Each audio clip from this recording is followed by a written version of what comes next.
भेंट करब दुनू गोटे छठी घाटे।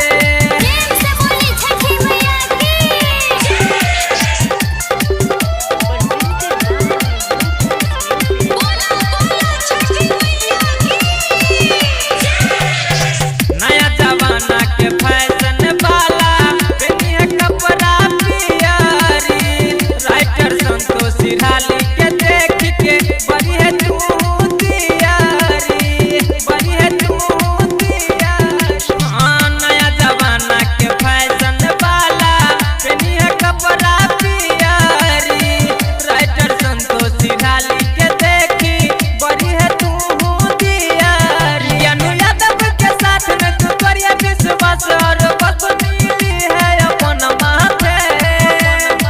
अब ये सोच के अपना तू साथे भेंट करब दुनू गोटे छठी घाटे। अब ये सोच के अपना तू साथे जान भेंट करब दुनू गोटे छठी घाटे। बना का जब के लूक सजा का पटू पर गौरा धका अपन माथे, अपन माथे।